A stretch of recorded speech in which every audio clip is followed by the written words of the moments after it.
আমরা হয়তো Isaac Newton এবং তার পোষা বিড়াল সম্পর্কে যে গল্পটি প্রচলিত আছে সেটা সম্পর্কে শুনেছি। গল্পটি ছিল এরকমের। আইজ্যাক নিউটন একদিন খুব গভীর মনোযোগের সাথে কাজ করছিল, অর্থাৎ গবেষণা করছিল। সেই সময় তার বিড়ালটি দরজার ফাঁক দিয়ে আসতেছিল এবং যাইতেছিল। এতে তার খুবই ডিস্টার্ব হচ্ছিল। তখন সে ভাবলো কিছু তো করা দরকার। সে কাঠমিস্ত্রিকে ডাকলো। তখন সে তাকে বললো দরজার নিচ দিয়ে একটা বড় ছিদ্র করে দাও, যার ফলে ও আসতে পারবে।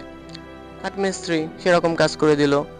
ঠিক তার কিছুদিন পরে বিড়ালটির ছানা হলো। এখন আইজ্যাক নিউটন ভাবলো, আহ তো ছানা হয়েছে, এখন তো ওই ছিদ্র দিয়ে কাজ হবে না, আরেকটা ছিদ্র লাগবে।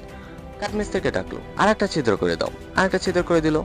তখন কাঠমিস্ত্রি তাকে বলল, আচ্ছা বিজ্ঞানী, আরেকটা ছিদ্র কি দরকার ছিল? ওই একটা বড় ছিদ্র দিয়েই তো ছানা এবং বিড়াল উভয় আসতে পারতো। তখন সে ভাবলো, অর্থাৎ বিজ্ঞানী ভাবলো, তো ঠিকই বলেছে। এই গল্পটা থেকে একটা শিক্ষা আমরা পেতে পারি। আমাদের জীবনে দুইটা জিনিসের কোনোই প্রয়োজন নেই, অর্থাৎ কিছু জিনিসের রিপ্লেস না করাই ভালো।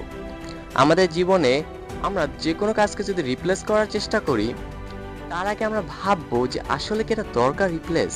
যদি না হয় তাহলে আমাদের সময়টা বেঁচে যাবে, আমাদের টাকাটাও বেঁচে যাবে। তাই আমরা যে কোনো জিনিসকে রিপ্লেস করার আগে একটু চিন্তা করব, আসলে কি এটা প্রয়োজন রিপ্লেসের।